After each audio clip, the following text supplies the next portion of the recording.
and action. Do you think there's more to moshing than just the violent side of it? Yeah, I think there's more to moshing than just violence. I think it's like an expression of your admiration for the bands on stage, your show of support for their music. If like, especially if your friends are on stage playing, it means you can show support to them. It's a release of aggression for a lot of people. It's just getting your energy out. I mean, hardcore is quite high energy music, so you can't expect to be very little movement. People moving around when a band's on stage is perfectly normal. It's just energetic movement to go with energetic music. What about the kind of like dangerous aspects of it? Do you think there's like an element of people actually just trying to hurt people? Yeah, I think there can be people that do it for the wrong reasons, and they kind of have the wrong mentality. I mean, it's hardcore's all meant to be a positive movement. Even within the moshing, there's meant to be positive aspects. As I say, letting out aggression, letting out your energy. Obviously, letting out aggression can be taken differently by some people. Letting out aggression could be like a positive thing for you, but obviously some people take it to a negative thing and could take that aggression out on someone else, which is obviously the wrong way of doing it. Everyone's meant to be a kind of family. Everyone's meant to be friends. One tight community. So I mean, if you start hitting people, it kind of not only shuns them away from the hardcore scene, but it just creates drama, and people obviously don't like that. I mean, there's going to be people who are more violent minded than others, and someone's going to take it out on their own person at their own time, So, do you think motion's more of a term of, or more of a kind of type of expression more than anything? It's definitely a type of expression. I mean, it's stupid to put rules on it, but at the same time, some of the things people get away with just isn't right. People do take it to extremes that it shouldn't be taken to. It shouldn't be overly violent that it's going to shy people away from coming back to a show. If someone gets a broken nose at a hardcore show, they're not going to want to come back.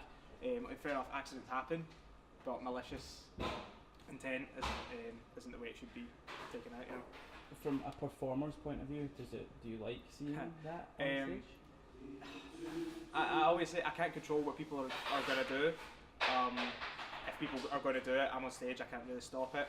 If it got to the point where someone got seriously hurt and someone maybe get knocked out or something really serious like that, I would maybe tell Frank, who's our vocalist, that we should stop playing and kind of check that they're alright, or maybe not even stop playing, just be like, are you alright, kind of thing. I definitely do like seeing some kind of movement. I mean, no one likes to be standing on stage with like a group of people watching them and no one looks like they're enjoying it. I mean, I'd be happy if people were just at least headbanging, nodding their head or something like that. But definitely when you see people moshing, it's a good feeling. But as I said, if it gets taken too far, obviously you feel bad because your music's caused all this damage. When you think of like the divide, because there is a divide, do you think that the divide's that significant that is based on moshing? I think that's what it boils down to. It boils down to motion, but it also boils down to the mentality. There'll be people who feel that moshing should be taken out in a certain way, and there'll be other people that think it should be taken out in a different way. Some people think that it's all about pylons and stage dives and bashing into folk, but then other people think you're a target, I'm going to get you, kind of thing. That's probably not the right way of thinking about it. But there are different kinds of music. There's different kinds of styles. A beatdown show, people are probably going to be more violent than a youth crew show. It's just the way it goes. But when those get mixed, that's when you start to see the divide. What about you personally? What side of the divide do you sit on? I'm in a beatdown band. I love heavy music, but I myself am not a violent person. I very rarely mosh or move around myself. But at the same time, I'm part of a tight-knit group that all enjoy doing that, and I'm all really good friends with them. If I go to a beatdown show and I get hit, I'm not going to complain. I can complain, but I'm not going to take it to extremes. But at the same time, I'm friends with people who don't like the violent side of motion, and I respect their views. They respect my views, hopefully. But that's where I see the divide comes. I think it's just a show of respect.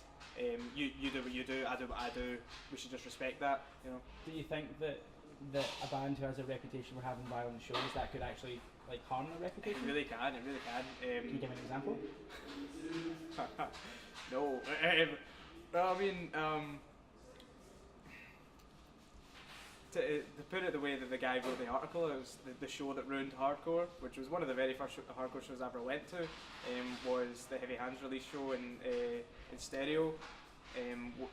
They supported Broken Teeth and Survival and bands like that, and it was their first EP that was getting released, and people were quite violent at it. And because it was quite a new thing to Glasgow, quite a new thing to so many people in Glasgow. This kind of hardcore, that the wrong people were mixed with the wrong people. You know, like two groups of people clashed: people with violent intentions and people that didn't know what they were in for. And I guess that's kind of where that boiled down to. What can we do? It's the guy with the windbreaker on that's put on the shows.